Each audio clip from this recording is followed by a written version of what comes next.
오늘도 보건복지부에서 메르스 112 상황 브리핑을 하고 있습니다. 현장으로 직접 가보시겠습니다. 총괄 반장께서 해주시겠습니다. 먼저 삼성 서울병원 방역 대책에 대해서 말씀을 드리겠습니다.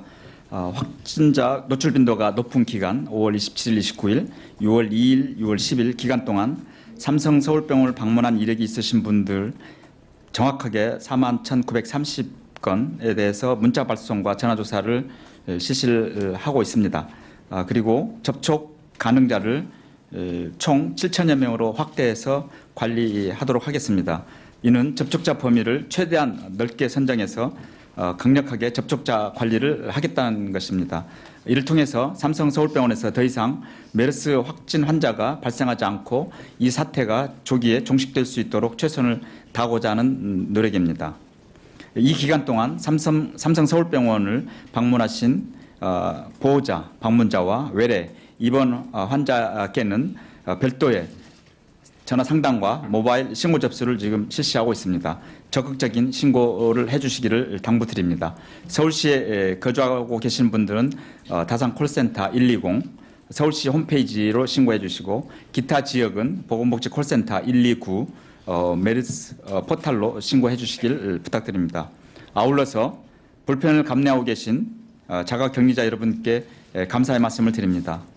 세계보건기구 WHO 사무총장 마가렛 찬도 기자회견에서 말씀했듯이 사태 조기 종식을 위해서는 지역사회와 국민의 협조를 강조했습니다.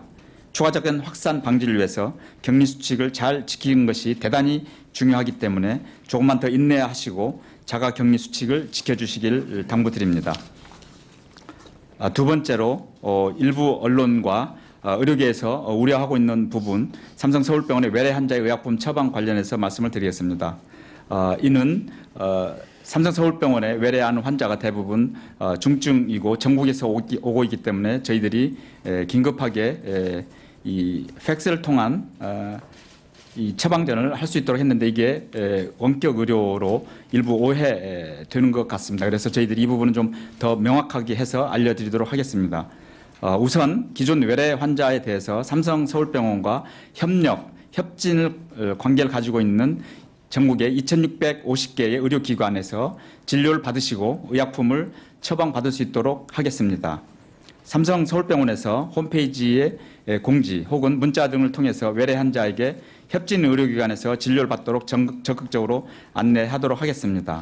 환자가 협진 의료기관의 의사를 찾으면 의사는 삼성 서울병원의 담당 의사에게 자문을 받아 환자의 증상에 맞는 의약품을 처방하도록 하겠습니다. 그럼에도 집 근처에 협진 의료기관이 없는 등 부득이하고 불가피한 경우에는 예외적으로 한해서 환자가 전화로 처방을 받을 수 있도록 하겠습니다. 이는 24일 잠복기가 끝나는 그 기간 동안 한시적으로 하는 것입니다. 다음 사망자 관련 장례 관련입니다. 일부에서 환자 가족의 임종 참관이 불가능하다 이런 보도도 있었습니다만 자가격리 중인 가족들도 환자가 불안정할 때는 보호장구를 착용하고 병원에서 임종을 참관하시거나 화장시설까지 고인을 함께 모실 수 있도록 저희가 지침으로 이미 안내를 했습니다만 잘 알려지지 않는 것 같아서 저희들 다시 한번 국민 여러분께 안내를 드립니다. 그리고 장례 비용과 관련해서 감염 예방을 위해서는 장례 절차가 특히 시신을 밀봉하고 운구하고 화장하는 그런 경우에 그리고 장례식장의 임차료, 봉안당 또는 자연장에 안치하는 비용을 지원하는 방안을 검토하고 있습니다. 다만 매장은 감염 예방 조치가 사실상 불가능해서 장례 비용에서 제외될 수 있으므로 저희가 안내해드린 대로 화장 절차에 따라서 장례를 하시기를 저희들이 당부드립니다. 세부적인 내용은 추후에 발표하도록 하겠습니다. 다음 주요 집중관리병원 관련돼서 말씀을 드리겠습니다.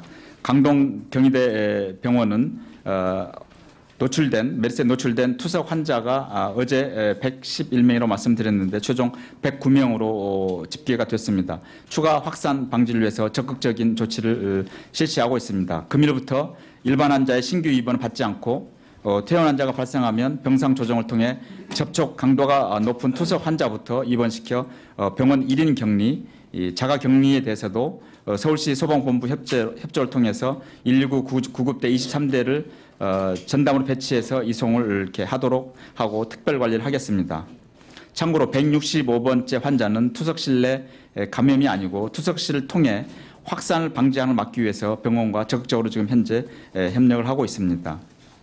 아산 충무병원은 확진자와 함께 7층 코호트 격리되었던 65명 환자에 대해서 추가 확산 방지를 위해 48명은 병원 내 1인 격리를 실시하고 17명은 타 병원으로 이송해서 관리를 강화하고 있습니다. 그리고 의료진 지원 관련은 집중관리병원의 의료 인력의 피로도가 가중되고 있는 상황입니다. 이에 따라서 국방부, 병원협회, 간호협회 등을 통해서 추가 인력을 모집하고 상황이 시급한 집중관리병원에 우선적으로 지원하도록 하겠습니다. 병원협회, 간호협회 등 민간단체의 적극적인 협조에 감사드리며 의사협회에서도 적극적인 참여를 부탁드립니다. 마지막으로 국민안심병원 3차 지정과 관련입니다. 국민안심병원 93개소를 추가로 지정해서 총 251개 병원이 국민안심병원으로 지정이 되었습니다. 전국의 50개 안심병원에 대해서는 복지부, 병원협회가 현장 점검을 해서 미흡한 일부 의료기관에 대해서는 보완하고 3개 의료기관에서는 지정을 취소했습니다. 다음은 확진자 등 환자에 대해서 정은경 센터장의 보고가 있겠습니다.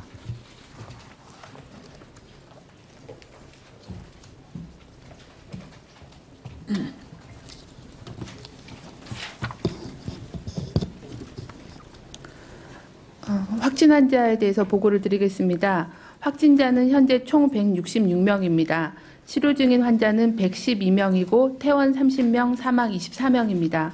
전일 대비해서 신규 확진자는 1명이 늘었고 퇴원자는 6명, 사망자는 1명이 추가가 됐습니다. 환자의 상태는 96명이 안정적인 상태이고 16명이 불안정한 상태입니다. 퇴원 사례는 확진자 중에서 26번, 32번, 39번, 57번, 70번, 138번 확진자 등 6명이 추가로 퇴원을 해서 현재 퇴원자는 30명으로 증가하였습니다. 사망 사례는 확진자 중에 120번째 남자 75세 확진자가 6월 19일 새벽에 사망하셔서 전체 사망자는 24명으로 증가하였습니다. 현재까지 사망자는 총 24명이며 각종 만성질환, 고연령층 등의 고위험군이 22명으로 분석이 되고 있습니다. 오늘 그 확진된 환자는 1명입니다. 166번째 확진자로서 환자분은 62세 남자 환자로서 5월 25일부터 6월 5일 사이에 삼성서울병원에 입원한 환자를 간병하던 가족이셨습니다. 현재 역학조사가 진행 중에 있습니다만 이분은 말씀드린 대로 6월 5일 날 삼성 서울병원에서 퇴원을 하셨고 특별한 증상이 없이 지내시다가 6월 12일 오후부터 약간의 미열이 있으셨고 기침이나 가래는 없으셨습니다.